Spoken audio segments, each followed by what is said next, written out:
अशा प्रकारची काळ्या मसाल्यातील बोंबीलची रस्सा भाजी नक्की ट्राय करून बघा। आवडल्यास लाईक करा, शेअर करा आणि सबस्क्राईब करा।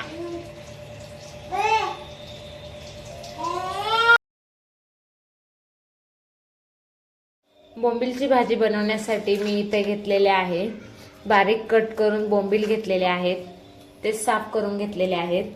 बारीक चिरलेले खोबरं, काळे तीळ घेतलेले आहे, बारीक चिरलेला उभा कांदा आणि लसूण पाकळ्या। आता हे सर्व आपण भाजून घेऊ। बोंबील पण भाजून स्वच्छ धुवून घेऊ। आता मी हे बोंबील भाजून घेतलेले आहे, ते गरम पाण्यामध्ये स्वच्छ धुवून घेणार आहे। हे काळे तीळ भाजून घेतलेले आहेत, खोबरं भाजून घेतले, कांदा आणि लसूण। आता कांदा, लसूण, खोबरं आणि काळे तीळ यांचे मी वाटण करून घेते। आता भाजीसाठी मी काळे तीळ, कांदा, खोबरं आणि लसूण यांचं वाटण करून घेतलेलं आहे। इथे बोंबील स्वच्छ धुवून घेतलेले आहेत। घरचा मसाला 1 चमचा, गोडा मसाला 1 चमचा, धना पावडर 1 चमचा, मटन मसाला 1 चमचा, चवीप्रमाणे मीठ आणि 2 चमचे तेल। तर आता आपण रेसिपीला सुरुवात करू। आता मी इथे गॅसवरती कढई गरम करून घेतलेली आहे, त्यामध्ये मी 2 चमचे तेल टाकते।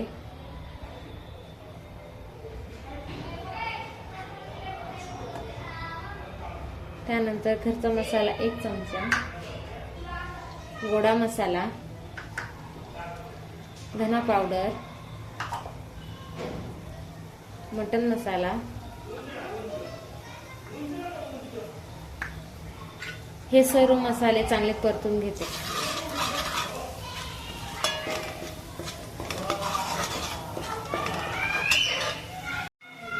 हे सर्व मसाले चांगले परतून झालेले आहेत। आता त्यामध्ये वाटण केलेलं काळ्या तिळाचं वाटण टाकते, ते पण चांगलं परतून घेते।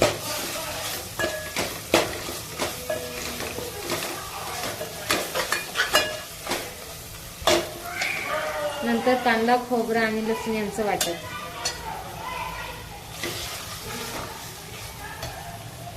हे चांगलं मिक्स होण्यासाठी हे वाटणाचं पाणी टाकू।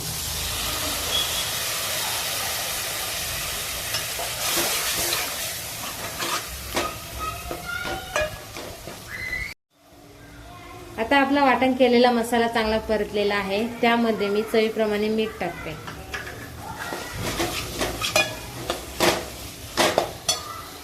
त्यानंतर स्वच्छ धुतलेले बोंबील टाकते।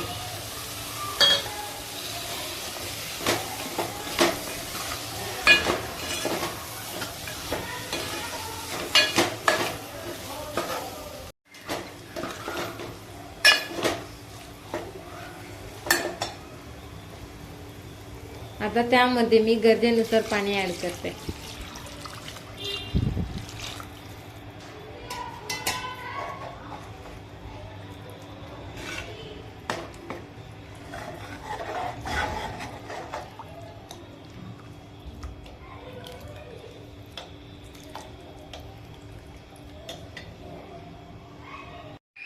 आता मी त्यामध्ये गरजेनुसार पाणी ऍड केलेले आहे। आता ही बोंबीलची भाजी आपण चांगली शिजवून घेऊ। अशा प्रकारे आपली बोंबीलची भाजी ही तयार झालेली आहे।